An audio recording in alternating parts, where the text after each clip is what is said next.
Good day everyone and welcome back to DepEd TV. I am Teacher Joshua and I will be your guide in sharpening your skills and enhancing your minds in order to face the challenges in Grade 8 Mathematics.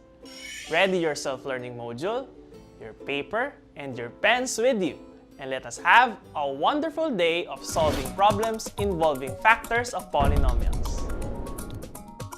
Have you been in a farm?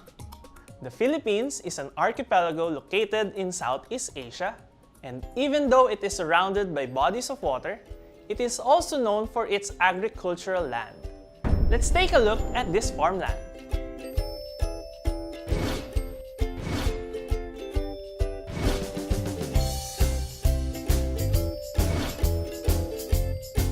Mr. Pedro knows the area of this farm. Knowing the area, can we help him find out the dimensions of the land he is farming? This kind of problem is usually answered by applying our knowledge in factoring. Do you still remember our lessons regarding factoring polynomials? Let's have a review. Match the following polynomials to their respective factored form by placing the flowers on the correct pots. Let us start with this one. A squared minus 4ab minus 45b squared. What is its factored form? The answer is the quantity a minus 9b times the quantity a plus 5b. What we factored is a general trinomial. Next, factor 18ab squared minus 12ab. It is 6ab times the quantity 3b minus 2. We factored this polynomial by getting the greatest common monomial factor. How about 49a squared minus 25b squared? This is a difference of two squares, and it is a product of 7a minus 5b and 7a plus 5b. Let us have a squared minus 18ab plus 81b squared. What type of polynomial is this? It is a perfect square trinomial, and its factored form is just the square of the quantity of a minus 9b. How about the last two polynomials? These are the sum of two cubes and the difference of two cubes. And the signs of their factors depend on the operation they used in the special product. These are the polynomials we had factored in the past few lessons. And that would come in handy as we solve some examples of problem solving. Now look at this small vegetable garden. What is the shape? Its shape is a square. And the area of that square garden is 9y squared plus 30y plus 25 square meters. What polynomial expression represents the measure of each edge? There are many ways to solve a problem, and doing it step by step is one helpful strategy in tackling this. Let us identify what is given. First, the problem states that the garden has a square area and it measures 9y squared plus 30y plus 25 square meters. Next, what is asked? We are asked to find the measure or length of the edge. Now, we analyze what we have and what we need in order to solve this problem. How can we get the length of the edge with the area of the square garden? What do we know about the area of the square? The area of the square is just the side multiplied to itself, or s squared. How about the given polynomial? What did you notice? It has three terms. What else? The polynomial is also a perfect square trinomial. so it can be expressed as a square of a binomial, and that binomial is the answer to the problem. A perfect square trinomial can be factored by expressing the first and the last terms as squares of other expressions. What is 9y squared equal to? 9y squared is the square of 3y. How about 25? 25 is 5 squared. Let us then double check if the trinomial is a perfect square by getting the product of those expressions and multiplying it by 2. What is 2 times 3y times 5? That product is 30y, which is equal to the middle term. After proving that this is a perfect square trinomial, we can solve for the length of the side of the square using the area. 9y squared plus 30y plus 25 is equal to the square of what binomial? The square of 3y plus 5. So how long is the edge of the vegetable garden? It is represented by 3y plus 5 meters. The most common problems that involve factoring are about the area or volume of figures. Now, can you see what is behind the vegetable garden? It is a fish pond. But wait, there are also materials here that can be used for construction. We can create a walkway around the pond, and we can also use factoring in this situation. The pond is a square and has an area of 64 square feet. What will the area of the walkway be if we want it to be 2.5 feet wide? We can visualize the problem like this. We have a square pond that has an area of 64 square feet. With that, how long is each side of the pond? Each side of the square pond measures 8 feet. Now, we want to have a walkway around the pond that is 2.5 feet wide. Observe that we made a bigger square. If the side of the smaller square is 8 feet, how long is the walkway in each side? We add 2.5 or 2.5 feet to the left and another 2.5 feet to the right, and we will get a total length of 13 feet. We just need the area of the walkway, so we do not need to cover the pond. What type of special product best describes this situation? It is a difference of two squares. Note that the area of the walkway will be given by the square of its side, 13 squared, minus the square of the side of the pond, 8 squared. We do not need to evaluate the numerical expressions, since we can show this by factoring. How can we factor 13 squared minus 8 squared? Since this is a difference of two squares, we can write this as the quantity of 13 plus 8 times the quantity of 13 minus 8. Let us simplify the expressions inside. What is the sum and the difference of 13 and 8? 13 plus 8 is 21, and the difference is 5. Last step is to multiply the numbers 21 and 5. The product in the area of the walkway to be constructed is 105 square feet. Look! This fish pond is actually connected to the irrigation trough for our garden. It can supply and regulate water for the plants. The trough is the shape of a rectangular prism, and it can contain a volume up to x cubed plus 64 cubic inches of water. What kind of polynomial is this?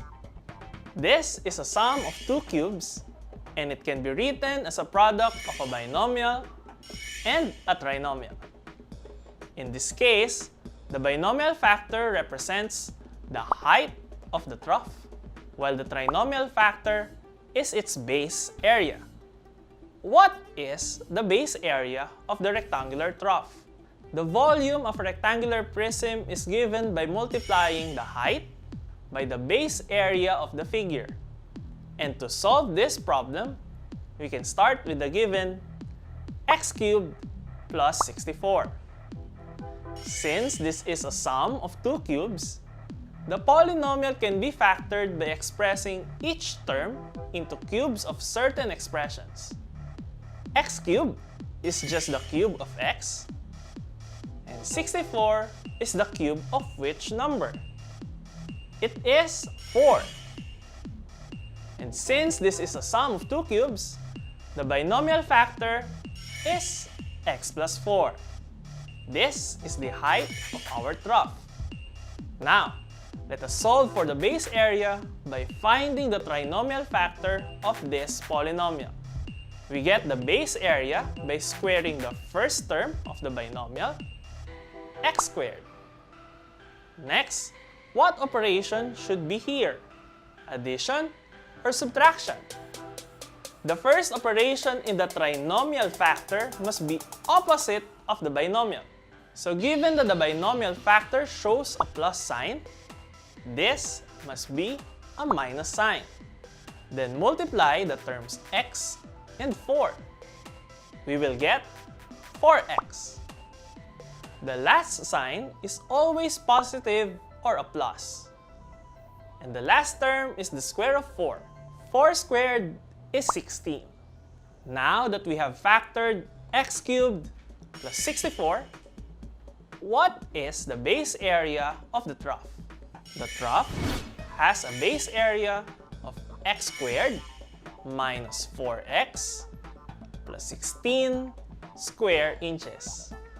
Agriculture do not only include plants and crops. It also involves livestock or produce from animals like eggs from chickens or poultry. For example, we use or make egg cartons considering the size, the weight, and the number of eggs to be put inside to have efficiency in collection. Let us say that the area of the rectangular egg cartons that this farm use is 15x squared minus 13x plus 2 square inches. Find the polynomials that represent the dimensions of the rectangular egg carton. We are given a polynomial with 3 terms. It is a trinomial. But is it a perfect square? No, it is not. So this is a general trinomial. The area of a rectangle is equal to the product of its length and width. And we are asked to find its dimensions. So we just factor the given general trinomial. When factoring the general trinomial, we identify the first, the middle, and the last terms with their corresponding signs. The first term is 15x squared. The middle is negative 13x. And the last term is positive 2. Then we multiply the first and the last terms. What is the product of 15x squared and 2? It is 30x squared. Next is we will find factors of 30x squared whose sum is equal to the middle term with its sign, negative 13x. Can you give me factors of 30x squared? Since the sum of the factors should be negative, let us try negative 5x and negative 6x since their product is 30x squared. Now, get their sum. What is negative 5x plus negative 6x? It is negative 11x. Not the same with the middle term. It means that we got the wrong factors. Can you think of other factors of 30x squared? Let us have negative 10x and negative 3x. Can you add these two expressions? Their sum is negative 13x. It means that we got the correct factors. Now, let us rewrite the given polynomial with the first and the last term together with the factors we acquired. 15x squared minus 10x minus 3x, since the factors are both negative, plus 2. Now factor the terms by grouping. How can you factor 15x squared minus 10x? They have a common factor of 5x. Divide 15x squared minus 10x by the greatest common factor to get the other one. So we will have 5x times the quantity 3x minus 2. How about the other pair of terms? Do they have a common factor? The common factor is negative 1. So we can write this as minus 1 times the binomial 3x minus 2. Now, can you give me the factored form of 15x squared minus 13x plus 2?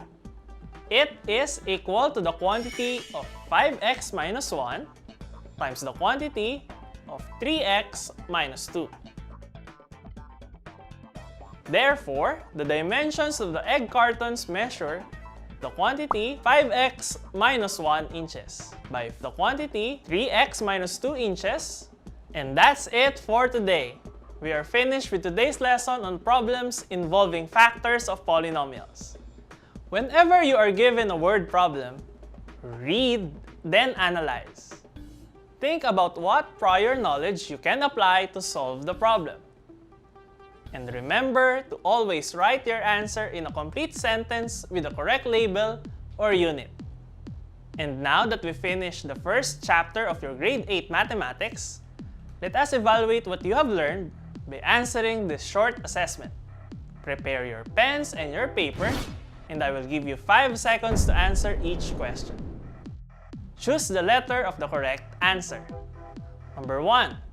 Which expression represents the length of the side of the square with an area of 4b squared plus 16b plus 16 square units? Is it A, 2b plus 4 units, B, 4b plus 2 units, C, 8b plus 4 units, or D, 4b plus 8 units?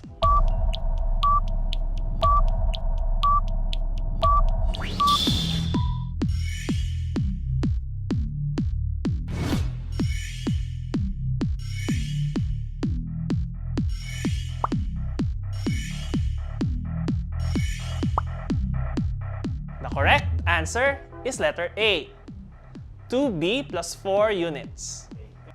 Number 2, a rectangular garden has an area of 12x squared minus 8x minus 15 square meters. Find its dimensions. Is it A, 3x minus 5 meters by 4x plus 3 meters? Letter B, 6x plus 5 meters by 2x minus 3 meters. Letter C, 6x minus 3 meters by 2x minus 5 meters. Or D, 12x minus 15 meters by x plus 1 meters.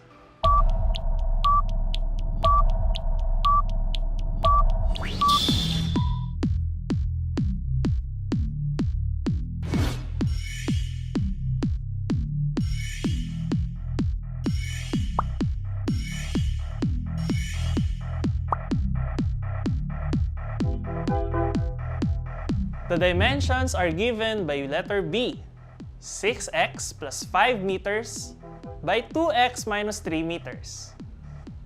Number 3, if the area of the square is 4x squared minus 4x plus 1, what is the length of the side? Is it letter A, negative 2x plus 2? Letter B, negative x plus 1? C, 2x minus 1, or D, x plus 2?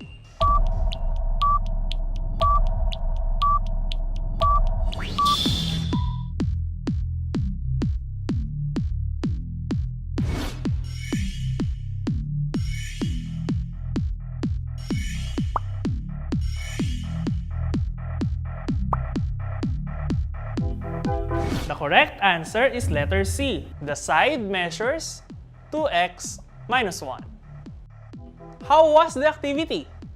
Solving word problems is one of the skills we must develop to really test our knowledge about the topic. Just keep on practicing on the examples and assessment found on your self-learning modules.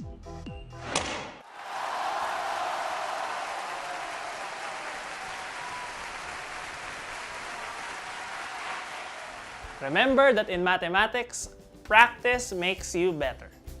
For our next episode, read about our next lesson, Rational Algebraic Expressions. I hope that you have learned a lot in our episode today. Note that there are many ways to solve a problem, and you must focus on the patterns you have observed and process in factoring these polynomials. With practice and determination, I believe that you can ace any lesson in mathematics.